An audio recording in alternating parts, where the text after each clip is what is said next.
بخاری شریف میں ایک حدیث ہے، وہ حدیث یہ ہے کہ حضور نبی اکرم صلی اللہ علیہ وسلم، اس کا مفہوم بیان کر رہا ہوں، حضور نبی اکرم صلی اللہ علیہ وسلم جب مکے سے ہجرت کر کے مدینہ تشریف لائے تو انہوں نے دیکھا کہ مدینہ کے لوگ جو ہیں وہ کھجوروں کے درختوں کے اوپر صفوف ڈال رہے ہیں، صفوف ڈالتے ہیں نسل بڑھانے کے لیے، کھجور کی نسل بڑھانے کے لیے۔ یاد رکھیں، ہر چیز کی نسل بڑھانے کے لیے اللہ تعالیٰ نے میل اور فیمیل کا انتظام کیا ہے، ہر چیز کی، صرف انسانوں کی نہیں، انسانوں کی، جنات کی، جانوروں کی، چرندوں کی، پرندوں کی، درندوں کی، ہاں بھائی ایون کہ نباتات کی، کیڑے مکوڑوں کی۔ دنیا کے اندر نسل بڑھانے کا پروسیس وہ یہ ہے، میل ہو فیمیل ہو، مذکر ہو مؤنث ہو، تو نسل بڑھتی ہے۔ تو مدینے کے اندر جو لوگ تھے وہ نسل بڑھانے کے لیے، کھجوروں کی نسل بڑھانے کے لیے کیا کرتے تھے؟ کھجوروں کے اوپر صفوف ڈالتے تھے۔ اللہ تعالیٰ نے قرآن مجید میں فرمایا انسان سے مخاطب ہو کر کہ وَخَلَقْنَاكُمْ أَزْوَاجًا، کہ ہم نے تم کو جوڑے جوڑے پیدا کیا۔ پہلے سائنس نہیں مانتی تھی یا سائنس نہیں سمجھتی تھی کہ نباتات کے بھی جوڑے ہوتے ہیں، انسانوں کے علاوہ اور چیزوں کے بھی جوڑے ہوتے ہیں، ان میں بھی میل اور فیمیل کا کنسیپٹ ہوتا ہے، ان میں بھی نسل بڑھانے کا یہ پروسیس ہوتا ہے۔ سائنس اس چیز کو نہیں جانتا تھا، سائنس نے تو اب آ کر اس میں تحقیق کر کے اس نتیجے تک پہنچی ہیں، حالانکہ قرآن مجید نے 1400 سال پہلے یہ ساری باتیں ہمیں بتا دی تھی۔ تو بتانے کا مقصد یہ ہے کہ مدینے کے جو لوگ تھے نا جی، مدینے کے لوگ وہ نسل بڑھانے کے لیے، کھجور کی نسل بڑھانے کے لیے یہ طریقہ اختیار کرتے تھے۔ تو اللہ کے نبی نے پوچھا کہ بھئی یہ کیا کر رہے ہو؟ تو صحابہ کرام جو تھے انہوں نے کہا کہ اللہ کے نبی ہم نسل بڑھانے کے لیے یہ کام کرتے ہیں، نسل بڑھانے کے لیے۔ اور یہ کسان حضرات سمجھتے ہیں بہت سے طریقے ہوتے ہیں، ان میں سے ایک طریقہ یہ بھی ہے کہ ایک درخت کی ٹہنی کو کاٹ کر دوسری درخت کے اوپر سے چھلکا اتار کر وہ ٹہنی اس کے اندر لگا دی جاتی ہے، لگا کر اس کو جناب باندھ دیا جاتا ہے، اس سے جناب وہ درخت کی نسل بڑھ جاتی ہے۔ دوسرا ایک پھل، ایک ہی درخت کے اوپر کئی پھل لگ جاتے ہیں، پیوند کاری کہہ لو۔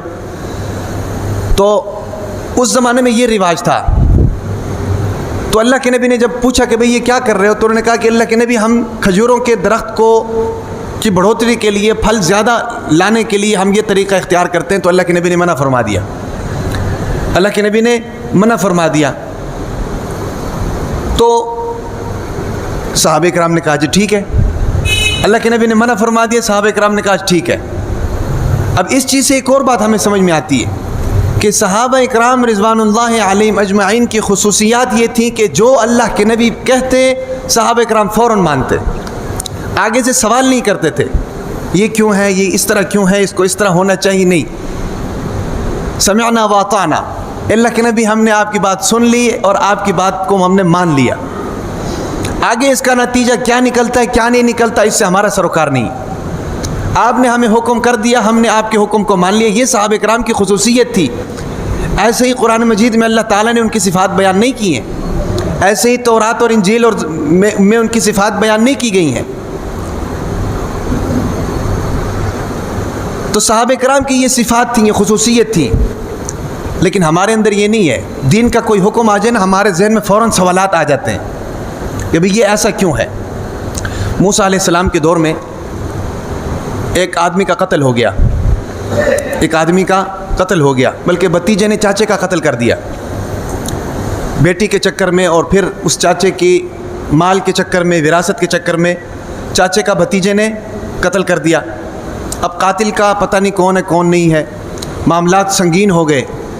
تو لوگ حضرت موسیٰ علیہ السلام کے پاس آئے، انہوں نے کہا کہ آپ تو اللہ کے پیغمبر ہیں، آپ اللہ سے دعا کریں قاتل کا پتہ لگ جائے تاکہ معاملہ ختم ہو جائے، یہ جو فتنے کا حال بنا ہوا ہے، فتنہ برپا ہوا ہے، اس فتنے کا خاتمہ ہو۔ تو حضرت موسیٰ علیہ السلام نے اللہ تعالیٰ سے دعا کی، تو اللہ تعالیٰ نے حکم دیا کہ بھئی ایسا کرو، ایک گائے کو ذبح کرو، گائے کو ذبح کر کے گائے کا کچھ حصہ وہ جو مقتول جس کا قتل کیا گیا ہے اس کے جسم کے ساتھ لگا دو، اس کے جسم کے ساتھ لگا دو، وہ اٹھ کر بتا دے گا کہ مجھے اس نے قتل کیا ہے۔ اب اللہ تعالیٰ نے موسیٰ علیہ السلام کو یہ حکم دیا، موسیٰ علیہ السلام نے بنی اسرائیلیوں کو یہ بتایا۔ اب ہونا کیا چاہیے تھا کہ پیغمبر کی بات پر عمل کیا جائے، انہوں نے کیا کیا؟ سوال کیا، انہوں نے یاد رکھیں سوال ہمیشہ انسان اس وقت کرتا ہے نا جب پس منظر میں عمل کرنے کا ارادہ نہ ہو. جب پس منظر میں عمل کرنے کا ارادہ نہ ہو نا جی, تو اس عمل سے بچنے کے لیے سوالات کیے جاتے ہیں. یہ اس طرح کیوں ہے, یہ اس طرح کیوں ہے, اس کو اس طرح ہونا چاہیے, اس کو اس طرح ہونا چاہیے.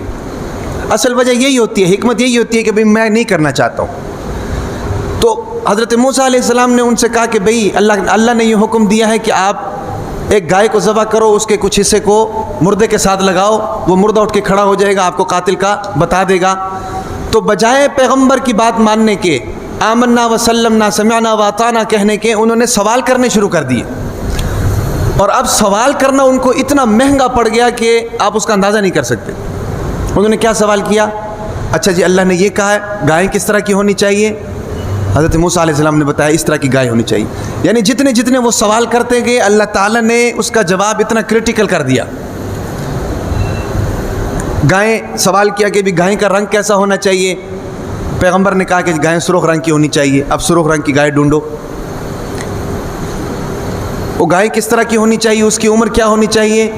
حضرت موسیٰ علیہ السلام نے فرمایا کہ اس کی عمر ایسی ہونی چاہیے کہ وہ جوان ہوئی ہو لیکن بچہ اس نے نہ دیا ہو, دودھ اس کا نہ نکلا ہو, ایسی گائے ہونی چاہیے. اب گائیں ڈھونڈتے پھرو. اور کیا خصوصیت اس گائے کے اندر ہونی چاہیے؟ اب یہ سوال کر رہے ہیں اور کیا خصوصیت اس گائے کے اندر ہونی چاہیے؟ اس گائے کے اندر خصوصیت یہ ہونی چاہیے کہ وہ گائے کبھی اس گائے کے ساتھ کبھی اس کے مالک نے ہل نہ چلایا ہو, ہل میں نہ جوتی گئی ہو, ایسی گائے ہونی چاہیے. اب جتنے سوال ہوتے گئے اتنا مسئلہ پیچیدہ ہوتا گیا. پیغمبر کی بات مان کر چپ کر کے کسی بھی گائے کو ذبح کر کے اگر اس کا کوئی حصہ مردے کو لگا دیا جاتا تو معاملہ حل ہو جانا تھا.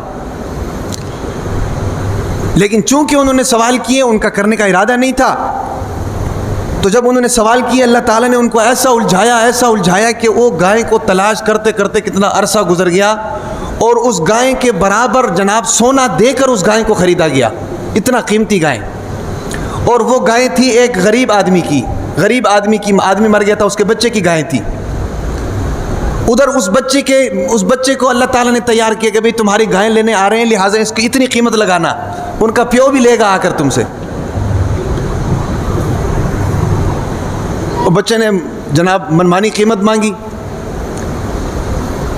تو آخر اس حد تک کیوں پہنچے؟ اس حد تک اس لیے پہنچے کہ سوال. صحابہ اکرام رضوان اللہ علیہم اجمعین کے اندر یہ چیز نہیں تھی. نبی نے کہہ دیا, بات سمجھ میں آئی یا نہیں آئی, بس کہہ دیا. اور یہی مسلمانی کی نشانی ہے. سمجھ آ رہی کہ نہیں؟ مسلمان کی نشانی یہ نہیں ہے کہ اللہ کے حکم میں حکمتیں ڈھونڈتا پھرے کہ یہ اس طرح کیوں ہے, اس کو اس طرح ہونا چاہیے. اللہ نے بس حکم کر دیا تو حکم کر دیا. سمجھ آ رہی کہ نہیں؟ حضرت ابراہیم علیہ السلام کو اللہ تعالیٰ نے کیا حکم دیا؟ اپنے بیٹے کو ذبح کرو. ابراہیم علیہ السلام نے ایک لمحہ نہیں سوچا کہ بھئی میرے بیٹے کا کیا قصور ہے, اللہ نے اس کو ذبح کرنے کا کیوں حکم دیا؟ پوری دنیا جانوروں سے بھری پڑی ہوئی ہے, بس اللہ نے حکم دے دیا. تو اس سے یہ چیز ہمیں سمجھ میں آتی ہے کہ اسلام اور شریعت میں جو ہے نا جی اہمیت خبر کی ہے, نظر کی نہیں ہے. اہمیت کس کی ہے؟ خبر کی ہے. شریعت نے یہ خبر دے دی, پیغمبر نے یہ بتا دیا, اس کی اہمیت ہے. نظر کی اہمیت نہیں ہے. بعض مرتبہ چیزیں ہمیں جو نظر آ رہی ہوتی ہیں وہ ہوتی اس طرح نہیں ہے. قبرستان میں چلے جائیں, مٹی کا ڈھیر نظر آتا ہے, آنکھ دیکھتی ہے مٹی کا ڈھیر نظر آتا ہے, لیکن خبر کیا کہہ رہی ہے؟ شریعت کیا کہہ رہی ہے؟ روضۃ من ریاض الجنہ او حفرۃ من حفر النار او کما قال النبی صلی اللہ علیہ وسلم. یہ جنت کے باغوں میں سے ایک باغ ہے یا جہنم کے گڑھوں میں سے ایک گڑھا ہے. نظر ہمیں کیا کہہ رہی ہے؟ شریعت ہمیں کیا کہہ رہی ہے؟ اگر ہم اب نظر کی بات ماننی شروع کر دیں تو گمراہ ہوئے کہ نہیں؟ سمجھ آ رہی نا؟ میدان محشر ہے, پوری انسانیت کھڑی ہوگی, عقل ماننے کے لیے تیار نہیں, نظر ماننے کے لیے تیار نہیں, لیکن شریعت کہہ رہی ہے پلسرات ہے جناب, تلوار سے زیادہ تیز ہے, بال سے زیادہ باریک ہے. ہاں بھی پلسرات ہے, عقل مانتی نہیں ہے بھئی ایسا کیسے پل ہو سکتا ہے جو بال سے زیادہ باریک ہو, تلوار سے زیادہ تیز ہو. لیکن شریعت کہہ رہی ہے, حدیث کہہ رہا ہے, قرآن کہہ رہا ہے, نبی کہہ رہا ہے کہ یہ ہے. اب ہم اگر اپنی عقل پر چلنا شروع کر دیں, اپنی نظر کو استعمال کرنا شروع کر دیں ان چیزوں میں, تو انسان گمراہ ہوا کہ نہیں؟ تو اس لیے یہ بات ذہن میں رکھے کہ شریعت میں اہمیت خبر کی ہے, نظر کی نہیں ہے. جہاں خبر آ جائے وہاں نظر ختم. وہاں عقل ختم، سمجھ میں آئے نہ آئے عمل کر کے دکھانا ہے۔ صحابہ کرام کے اندر یہ خصوصیت موجود تھی۔ غزوہ طائف کے موقع پر غزوہ طائف کے موقع پر طائف کے ساتھ جب صحابہ کرام کا جنگ ہوا تو اللہ کے نبی وہ جنگ فتح کرنے کے قریب تھے، 12 کے قریب تقریباً صحابہ کرام شہید ہو چکے تھے، ایسی کریٹیکل سچویشن تھی۔ طائف والوں نے اللہ کا واسطہ دیا، رشتہ داری کا واسطہ دیا نبی کو، اللہ کے نبی نے حکم دیا، صحابہ کرام نے فوراً جنگ چھوڑ دی۔ صحابی کے ہاتھ میں تلوار آ جانا اور پھر وہ نیام میں واپس چلا جانا، تو اس سے آپ اندازہ لگائیں کہ نبی کے اس حکم کی کتنی اہمیت تھی صحابہ کرام رضوان اللہ علیہم اجمعین کے دل میں۔ جیتی ہوئی جنگ ہے، خیبر کی جنگ ہے بھائی، انہوں نے طائف کی جنگ ہے، انہوں نے اللہ کے نبی کو واسطہ دیا، اللہ کے نبی نے ایک دفعہ حکم کیا ابھی جنگ چھوڑ دو، صحابہ کرام نے چھوڑ دیا۔ اب اس سے آپ اندازہ لگائیں کہ کتنی مسافت انہوں نے طے کی ہوگی، کتنی توانائی لگی ہوگی، کتنا مال لگا ہوگا، کتنے لوگ جناب زخمی ہوئے ہوں گے، اور 12 کے قریب تقریباً صحابہ کرام شہید ہو چکے ہیں، ان کو دفنایا ہے، یہاں تک پہنچ کے اور پھر جنگ فتح کے قریب ہے، اللہ کے نبی نے ایک حکم دیا، صحابہ کرام نے چھوڑ دیا، تلواریں نیچے کر لی، سوال نہیں کیا۔ تو دین یہ مانگتا ہے، شریعت یہ مانگتی ہے کہ بھئی میرا حکم مانو، تمہیں سمجھ میں آئے نہ آئے۔ اب یہ قربانی آ رہی ہے نا جی قریب، اب قربانی آ رہی ہے، اب جناب لوگ کھڑے ہو جائیں گے کہ بھئی قربانی کی کیا ضرورت ہے، اتنے جانوروں کا خون بہایا جا رہا ہے، ابھی اس پیسے کو آپ غریبوں میں تقسیم کریں، اس پیسے کو آپ شادی بیاہ میں تقسیم کریں، بھئی اس پیسے سے آپ لوگوں کو حج کرائیں، اس پیسے سے آپ لوگوں کو عمرہ کرائیں، اس پیسے سے کسی ضرورت مند کی ضرورت پوری کریں۔ بھئی ضرورت مند کی ضرورت پوری کرنا بھی ثواب ہے، یہ نہیں کہ نہیں، غریب کی ضرورت پوری کرنا بھی ثواب ہے، رفاہی کام کرنا بھی ثواب ہے، لیکن اس کا مطلب یہ نہیں ہے کہ قربانی کو چھوڑ کر ان کاموں کو کیا جائے۔ کیوں؟ کیونکہ قربانی اللہ کا حکم ہے، سمجھ آ رہی نا، قربانی اللہ کا حکم ہے۔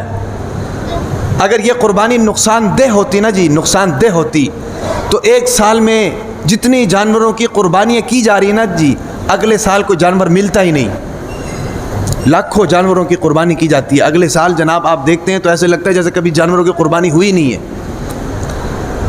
اور جن چیزوں کو اللہ تعالیٰ نے انسان کی ضرورت بنایا ہے نا جی، اللہ تعالیٰ نے ان چیزوں میں برکت دی ہے۔ ہوا میں دیکھو برکت ہے کہ نہیں، سستی بھی ہے، برکت بھی ہے، اور اس طریقے سے جناب پانی میں دیکھو برکت ہے کہ نہیں، جہاں پر بھی جاؤ پانی آپ کو میسر ہے، اور اس طریقے سے جانوروں میں بھی دیکھ لو۔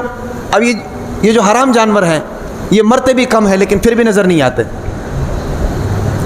یہ جو کتے ہیں مرتے بھی کم ہیں لیکن نظر پھر بھی نہیں آتے، کراچی میں تو البتہ آتے ہیں، لاہور میں نہیں آتے۔ بلیاں دیکھو مرتے بہت کم ہیں، نظر بھی نہیں آتے، برکت نہیں ہے نا بھی، نہیں تو ہونا یہ چاہیے کہ جو چیز نہیں، جو جانور نہ مرے اس کی تعداد میں زیادتی ہو، اضافہ ہو، ایسا ہونا چاہیے نا جی۔ اس کے مقابلے میں آپ بکریوں کو دیکھ لیں، چھتروں کو دیکھ لیں، گائے کو دیکھ لیں، اونٹ کو دیکھ لیں، جناب ہر سال منڈیاں بھری ہوتی ہیں، ایسے لگتا ہے جیسے کبھی ان کو ذبح ہی نہیں کیا گیا۔ تو کہنے کا مطلب یہ ساری باتوں کا خلاصہ یہ ہے کہ شریعت کا جب حکم آ جائے تو سر خم تسلیم، یہی مسلمان کی نشانی ہے۔ تو صحابہ کرام رضوان اللہ علیہم اجمعین جو تھے نا جی، صحابہ کرام رضوان اللہ علیہم اجمعین جو تھے نا جی، وہ بات ماننے کے عادی تھے، سوال نہیں کرتے تھے۔ تو اللہ کے نبی نے فرمایا کہ بھئی نہ کرو، بات یہاں سے شروع ہوئی تھی، وہ کھجور کے لیے جناب صفوف ڈالتے تھے، تو اللہ کے نبی نے فرمایا کہ یہ نہ کرو۔ اب اگلے سال کیا ہوا؟ اگلے سال کھجور کی پیداوار کم ہو گئی، اگلے سال کھجور کی پیداوار کم ہوگی۔ پیداوار کم ہونے کے بعد بھی صحابہ کرام نے کوئی شکایت نہیں کی، اللہ کے نبی نے خود پوچھا، ہاں بھئی بتاؤ بھئی کیا صورتحال ہے؟ پھر صحابہ کرام نے فرمایا کہ اللہ کے نبی کھجور کی پیداوار کم ہو گئی ہے۔ اللہ کے نبی نے آگے سے فرمایا کہ انتم اعلم بامور دنیاکم، تم اپنے دنیا کے کاموں کو زیادہ خوب طریقے سے جانتے ہو، لہٰذا تم جیسا چاہتے ہو ویسا کرو۔ تو اس چیز سے ہمیں ایک اور یہ بات معلوم ہوتی ہے کہ انسان کی اصلاح کے لیے اللہ تعالیٰ نے پیغمبروں کو بھیجا ہے، سمجھ آ رہی کہ نہیں؟ یہ جو دنیا کے کام ہیں، ٹھیک ہے نا جی، جہاں پر دین کی ضرورت ہوتی ہے تو وہاں پر تو اصلاح ہوتی ہے، لیکن عموماً وہ کام جن سے شریعت نہیں روکتی ہے اس میں پیغمبر بھی اس کام سے نہیں روکتا ہے۔ بات اس سے یہ بات معلوم ہو رہی